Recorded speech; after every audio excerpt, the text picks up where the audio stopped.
श्री कृष्णं वंदे जगद्गुरुम् इदं श्री सद्गुरुवे नमः। वाङ्मय नंबर 4 साधना पद्धतियों का ज्ञान और विज्ञान ऑडियो नंबर 10। पिछले ऑडियो में गुरुदेव ने हमें समझाया कि व्यष्टि का समष्टि से संयोग हुए बिना शांति नहीं प्राप्त हो सकती। कहने में यह सरल लगता है पर है अत्यंत कठिन। योग मार्ग की कठिनाइयाँ इसलिए अनंत गुनी बढ़ जाती हैं कि यहाँ अपने से ही संघर्ष करना होता है और अपनी ही अभ्यस्त इच्छाओं प्रवृत्तियों को मारना पड़ता है। इसका समाधान बताते हुए गुरुदेव कहते हैं कि इस प्रसंग में एक ही उपचार बार बार हो सकता है, वह है योगाभ्यास और तप साधना। तपश्चर्या की आग में कुसंस्कारों को गलाया जाता है और योग साधनों में उसे उपयुक्त साँचे में ढाला जाता है। अब क्रमशः आगे। योग का स्वरूप और उसकी गुप्त शक्तियाँ। यह तो सभी लोग जानते हैं कि मनुष्य के भीतर अनेक प्रकार की गुप्त शक्तियाँ हैं जिनको विशेष साधनों द्वारा विकसित किया जा सकता है। इनमें से जिस साधन द्वारा आत्मिक शक्तियाँ प्राप्त की जा सकती हैं, उसका नाम हमारे देश में योगाभ्यास है। पर योग के असली अभिप्राय को आजकल के लोग प्राय भूल गए हैं और वे शारीरिक, मानसिक चमत्कार दिखाने वाले को ही योगी समझ लेते हैं। पर वे तो साधारण तमाशे की सी बातें हैं जिन्हें अनेक जादूगर और तंत्र मंत्र वाले भी भली प्रकार दिखला सकते हैं।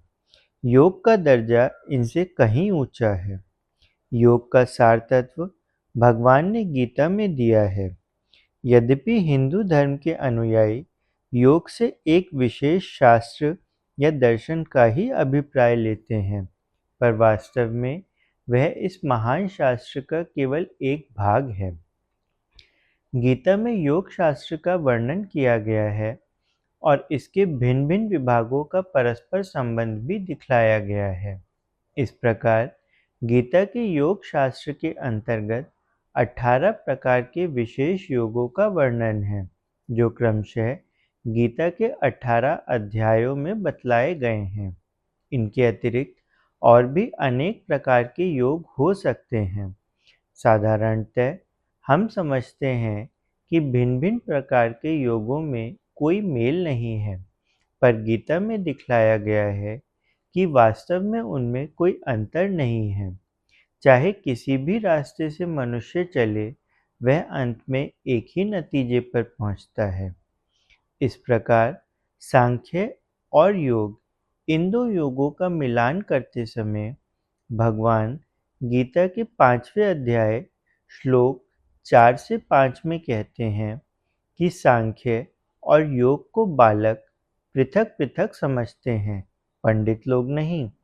जो समुचित भाव से एक में स्थित रहता है, वह दोनों के फलों को प्राप्त करता है। सांख्य द्वारा जो स्थान प्राप्त होता है, योग द्वारा भी वही प्राप्त किया जा सकता है। जो बात यहाँ सांख्य और योग के विषय में कही गई है, वही अन्य प्रकार के योगों के संबंध में कही जा सकती है। यही कारण है कि चाहे जिस किसी योग के मार्ग से विचार कीजिए, भगवान हमेशा अर्जुन को यह सिद्ध करके दिखला देते थे कि प्रत्येक के समझने से यही आशय निकलता है कि उस समय अर्जुन का युद्ध में भाग लेना परम कर्तव्य है। पतंजलि योग सूत्र में योग का लक्षण योगश्चित वृत्ति निरोधः बतलाया है, पर गीता में अध्याय 2 श्लोक 48 में यही कहा गया है कि हे धनंजय, योगस्थ होकर संग का त्याग करो और सिद्धि तथा असिद्धि में समता भाव रखकर कर्म करो। समता को ही योग कहते हैं। इस प्रकार समता की भावना अथवा योग स्थापित कर लेने पर विश्व की सारी शक्तियाँ मनुष्य के अधिकार में आ जाती हैं।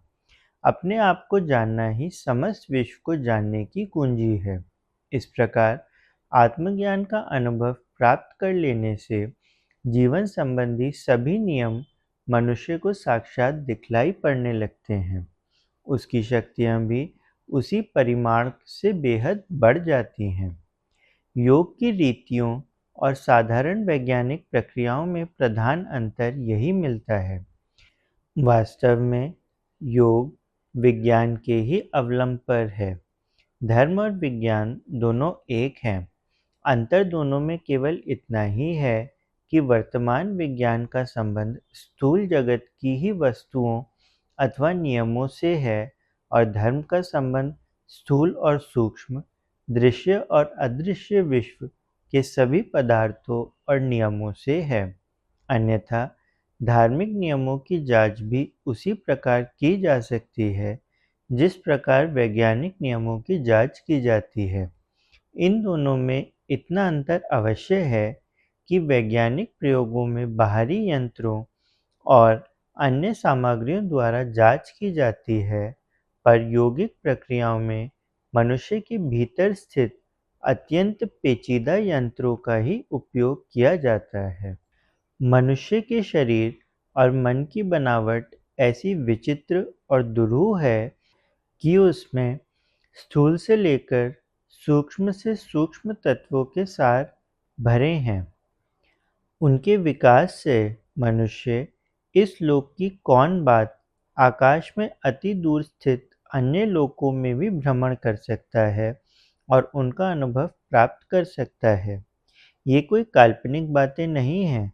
आज भी हमारे मध्य में ऐसे अनेक मनुष्य विद्यमान हैं जिन्होंने योग साधन द्वारा अपनी अनेक गुप्त शक्तियों को विकसित कर लिया है और इसके परिणाम स्वरूप बहुत ऊंचे दर्जे पर पहुंच गए हैं।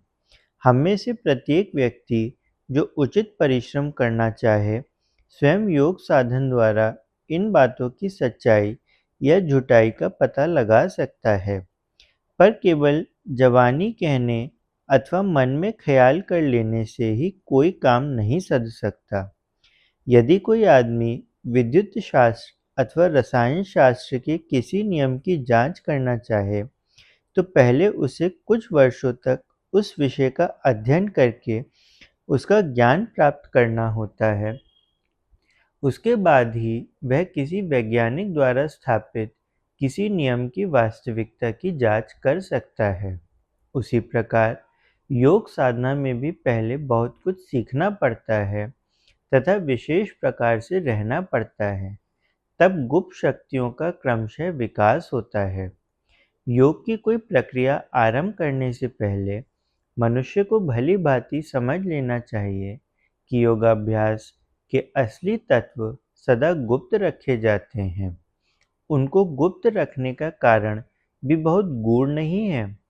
योग की कितनी ही रीतियाँ ऐसी हैं जिनके अभ्यास से मनुष्य थोड़े ही समय में अपने कुछ चक्रों को जागृत कर सकता है और इस प्रकार उसके हाथ में कोई असाधारण शक्ति आ सकती है।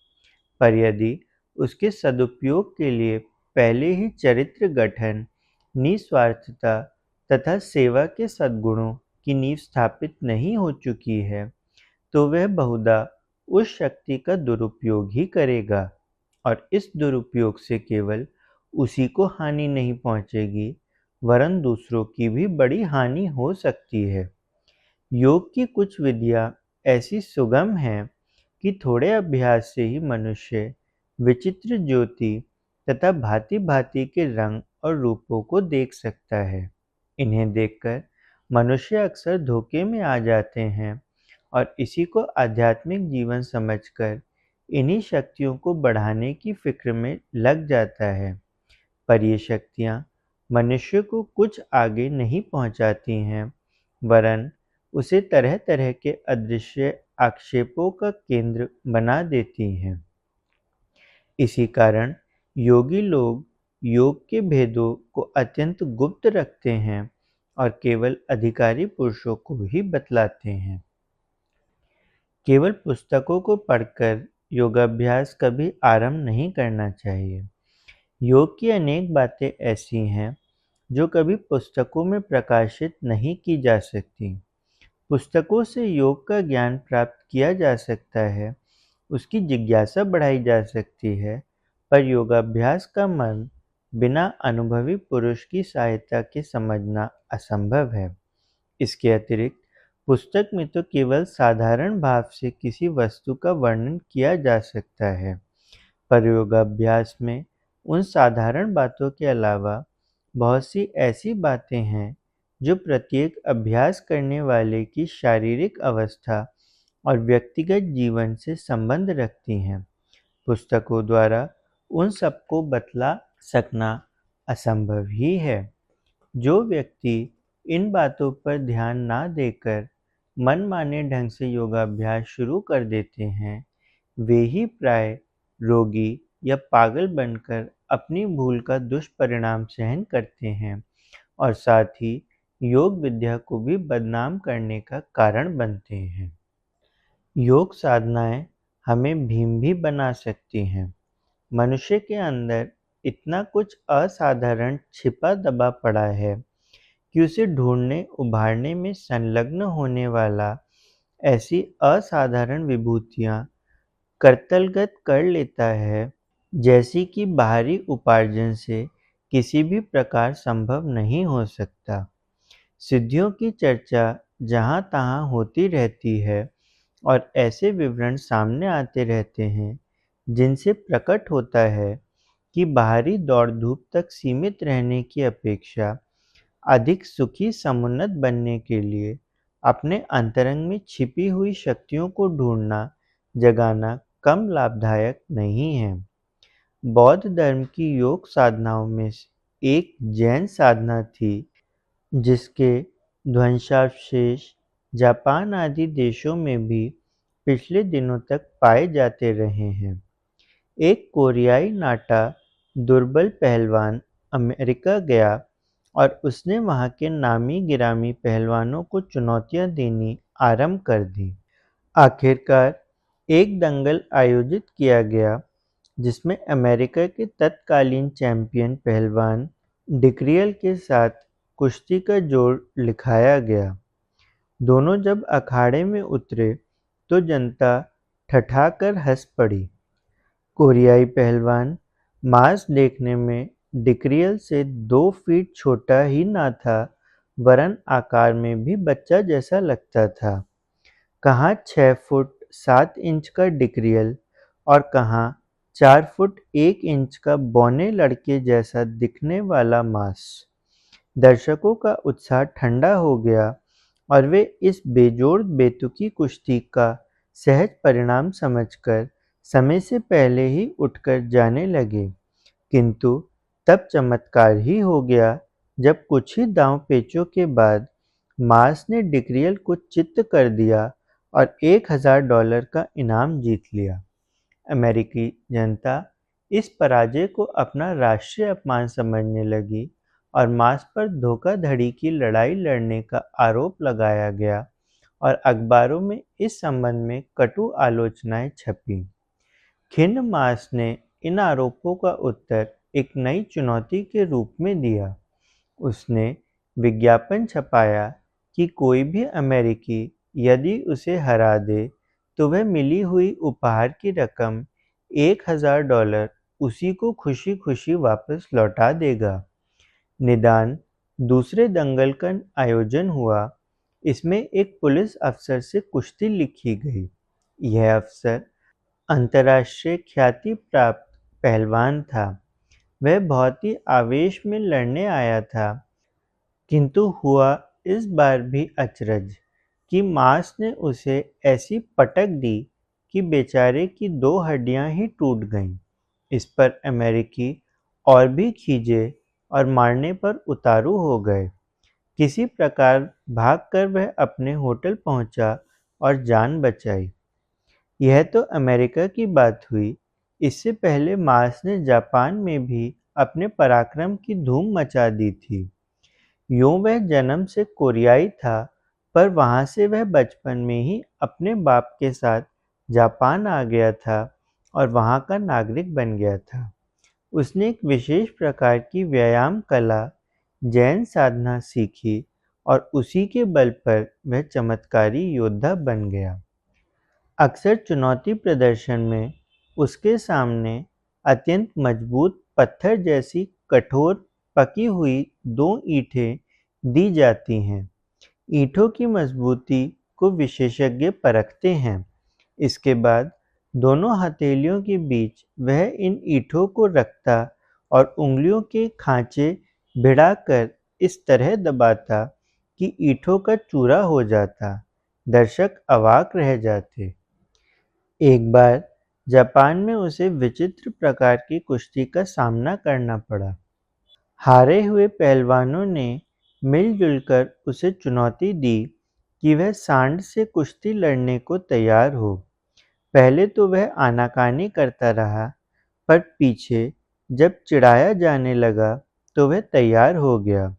इसके लिए एक अत्यंत क्रोधी और 13 मन भारी सांड विशेष रूप से तैयार किया गया और नशा पिलाकर प्राणघातक आक्रमण करने में प्रवीण बनाया गया। इस दंगल को देखने के लिए जापान के कोने-कोने से लोग आए। डॉक्टरों और पुलिस वालों का एक विशेष कैंप लगाया गया कि यदि मांस सांड की चपेट में आ जाए तो कम से कम उसकी मरणासन स्थिति में कुछ तो उपचार किया जा सके और लाश को यथास्थान पहुंचाया जा सके। तब क्रुद्ध सांड को काबू करने का भी सवाल था। यह काम पुलिस ही संभाल सकती थी, सो भी सभी आवश्यक प्रबंध पहले से ही नियोजित कर लिए गए। मांस पूरी तरह निहत्था था। मुठ्ठियाँ ही एकमात्र उसकी ढाल तलवार थी। लड़ाई आरंभ हुई।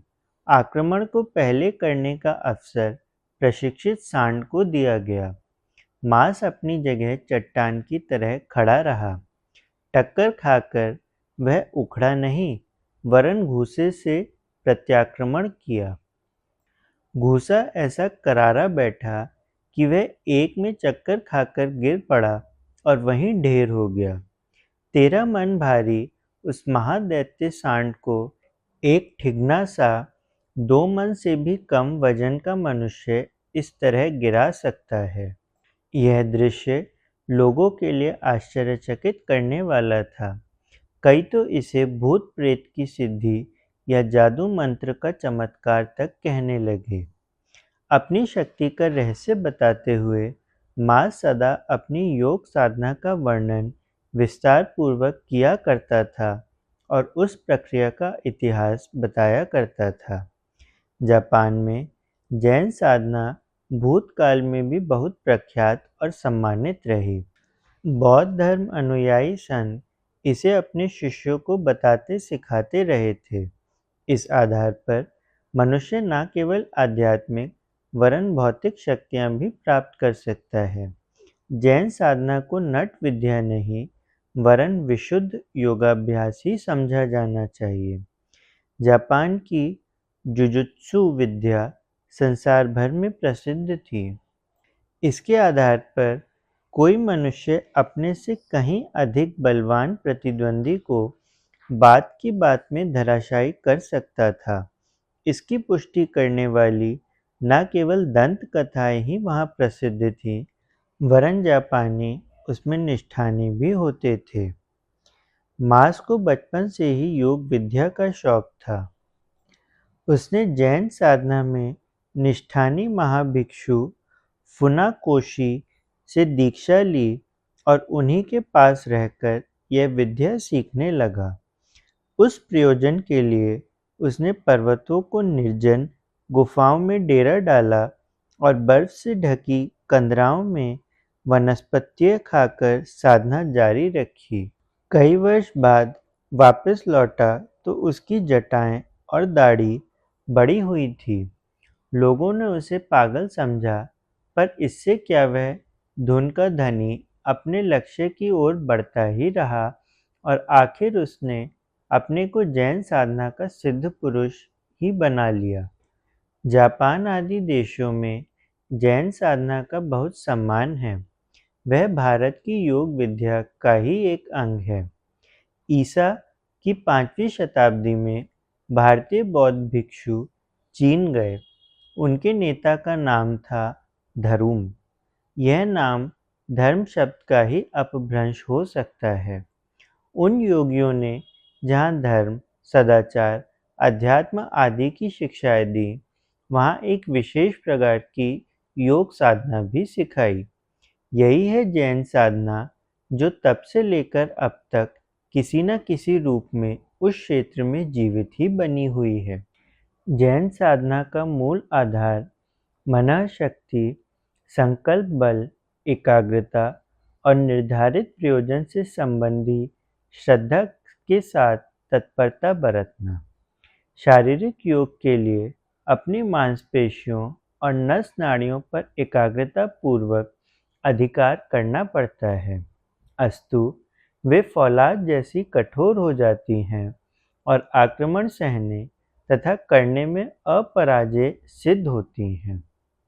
इसी आधार पर मनः शक्ति को केंद्रित एवं समर्थ बनाकर इस योग्य भी बनाया जाता है कि उससे दूसरे के मनः संस्थान को करारी टक्कर दी जा सके।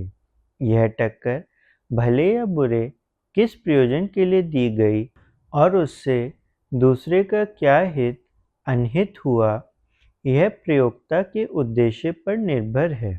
किंतु इतना हर हालत में निश्चित ही रहता है कि योग साधना के बल पर शारीरिक एवं मानसिक क्षेत्र में चमत्कारी क्षमता उत्पन्न की जा सकती है।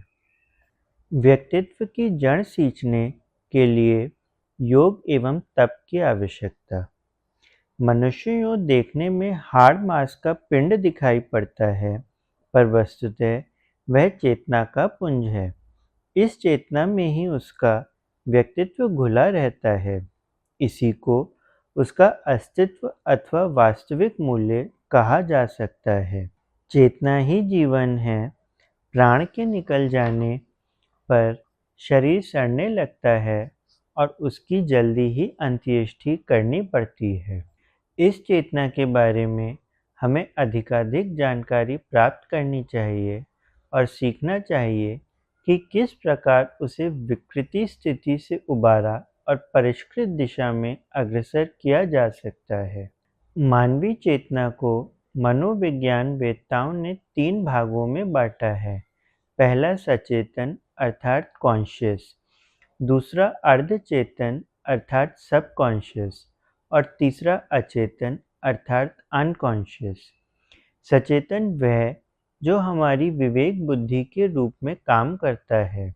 अर्धचेतन वह जो रक्त संचार, श्वास प्रश्वास, आकुंचन प्रकुंचन आदि शरीर की संचालन प्रक्रियाओं का नियंत्रण करता है। अचेतन वह जिसकी गहन परतों में हमारे भूतकालीन संस्कार सुषुप्त अवस्था में जमे पड़े रहते हैं और अवसर पाकर सजग होते रहते हैं। सचेतन को 3 भागों में विभक्त किया गया है। पहला ज्ञानात्मक नॉलेज, दूसरा भावनात्मक फीलिंग और तीसरा कार्यात्मक विलिंग। विद्वान जुंग ने चेतना स्तर को 5 भागों में बांटा है। पहला संवेदना, दूसरा भावना, तीसरा अंतर्दृष्टि, चौथा स्मृति और 5वां संवेग। उन्होंने उनमें से प्रत्येक के कई उपभेद भी गिनाए हैं। किसी वस्तु की पहले हमें जानकारी प्राप्त होती है, फिर उसके संबंध में प्रिय या अप्रिय इच्छा उत्पन्न होती है। इसके उपरांत उसे पाने, हटाने या उपेक्षा करने की क्रिया आरंभ होती है। इस दृष्टि से प्राथमिकता ज्ञान की है। इच्छा और क्रिया का उदय इसके उपरांत होता है। विचार उठने से लेकर किसी निर्णय निष्कर्ष पर पहुँचने तक चेतना द्वारा उस पर कितने ही दृष्टिकोणों से विचार कर लिया जाता है। साधारणतया इन परखों के लिए जांच पड़ताल के कुछ आधार मनः क्षेत्र में प्रस्तुत रहते हैं। ये आधार हैं समानता, विपरीतता, समीपता, बारंबारता, नवीनता, प्रबलता और प्राथमिकता। इन्हीं आधारों पर हमारे तर्क पक्ष विपक्ष की संभावनाओं को प्रस्तुत करते हैं। अपने या दूसरों के अनुभवों के सहारे प्रमाण साक्षी ढूंढकर संभावनाओं का कल्पना चित्र खड़ा करके हम इस निष्कर्ष पर पहुँचते हैं कि जो इच्छा उठ रही है, उसे किस हद तक और किस प्रकार पूरा किया जा सकता है। छोटे बच्चों में इच्छा एवं कल्पना की ही भरमार रहती है। तर्क-वितर्क करके किसी निर्णय पर पहुँचने के लिए गुण-अवगुण समझाने वाले दृष्टिकोण का उनमें विकास नहीं होता। अस्तु, उनकी कल्पनाएँ मधुर या भयानक होते हुए भी वे कुछ निर्णय नहीं कर पाते। ऐसी दशा में उनके अंग भी इच्छा पूर्ति के लिए आवश्यक क्रियाएँ कर नहीं पाते। उनके अंग कोमल होते हैं, सो ठीक है, पर उससे भी अधिक बड़ा अशक्तता का कारण निर्णायक शक्ति का अभाव ही होता है। अन्य जीव-जंतुओं के सचेतन मन की अपेक्षा अचेतन अधिक समर्थ होता है। इसलिए उनके परंपरागत चिर-संचित अनुभव, जो अभ्यास या संस्कार के रूप में जमा होते हैं, उपयोगी निर्णय सहज ही कर देते हैं। उन्हें कब क्या करना है, इसका निष्कर्ष निकालने के लिए बहुत सोच-विचार नहीं करना पड़ता। इसके लिए उन्हें तर्क-वितर्क का सहारा नहीं लेना पड़ता। उनकी सहज चेतना ही आवश्यक मार्गदर्शन कर देती है, किंतु मनुष्य के बारे में यह बात नहीं है। उसका सचेतन प्रबल होता है और अचेतन की हर बात को सहज ही स्वीकार नहीं करता। उनके लिए परिस्थितियों और संभावनाओं के भले-बुरे पक्षों को समझकर अंतिम फैसला करना चाहता है। इसलिए निर्णायक मार्गदर्शन अचेतन के हाथ से निकलकर सचेतन के कंधों पर चला जाता है। इसी विशेषता के कारण उसे मननशील मनुष्य कहा जाता है। मनुष्य के सर्वांगीण उत्कर्ष ने उसे अनेक परिस्थितियों और समस्याओं से निपटने के लिए बाध्य किया है। इसलिए उसकी चेतना का भी बहुमुखी विकास हुआ है। अन्य जीवों के सामने वैसा कुछ नहीं, उन्हें मात्र शरीर यात्रा के संबंध में ही सोचना पड़ता है। आहार, विश्राम, सुरक्षा एवं प्रजनन की समस्याओं को सुलझाने के अतिरिक्त उन्हें अधिक कुछ नहीं सोचना पड़ता। उनका समाज बहुत छोटा और बहुत उथला होता है। घोंसले के अतिरिक्त और कुछ निर्माण या संचय उन्हें नहीं करना पड़ता। अस्तु, मस्तिष्क को अधिक कुछ सोचने की आवश्यकता भी नहीं पड़ती। आवश्यकता को आविष्कारों की जननी कहा गया है। चेतनात्मक विकास से मनुष्य को लाभान्वित कराने का श्रेय उसकी परिस्थितियों एवं समस्याओं को ही है, जिन्हें उसने अपने क्रमिक विकास के साथ-साथ अनवरत रूप से आगे बढ़ाया है। मनोवैज्ञानी ड्रमंड एवं मेलोने यह मानते हैं कि चिंतन की प्रखरता, जो सामान्यतः सचेतन मन की दक्षता प्रतीत होती है, वस्तुतः अचेतन द्वारा प्रदत्त की हुई होती है। अचेतन एक तिजोरी है, जिसमें उपयोगी और अनुपयोगी सभी प्रकार के रस, विष भरे होते हैं। उनमें से जिन्हें आगे कर लिया गया होगा, वे ही सचेतन पर अधिकार जमा लेंगी और उसकी अभीष्ट दक्षता प्रखर करती चली जाएंगी। बुद्धिमान, विवेकशील, दूरदर्शी और निर्णय लेने वाले और सही ढंग से काम करने वाले व्यक्ति वस्तुतः अचेतन की गहरी परतों से ही अपनी इन विशेषताओं को उपलब्ध करते हैं। जे.डब्ल्यू. ब्रिज ने बताया है कि व्यक्तित्व को पतोन्मुख और अस्त-व्यस्त बनाने की प्रक्रिया भी अनजाने ही चलती रहती है। अचेतन में सब कुछ भला-भला ही जमा नहीं है, वरन पाशविक कुसंस्कार भी उसमें सत्प्रवृत्तियों की अपेक्षा कहीं अधिक मात्रा में जमे रहते हैं। बगीचे में जितने उपयोगी पेड़-पौधे होते हैं, उससे कहीं बड़ी मात्रा में घास-पात, खरपतवार उगते हैं। उन्हें काटा-छाँटा ना जाए, तो फिर उपयोगी पेड़ों का विकास क्रम रुक जाएगा। यही बात मन क्षेत्र में उगी हुई प्रवृत्तियों के बारे में लागू होती है।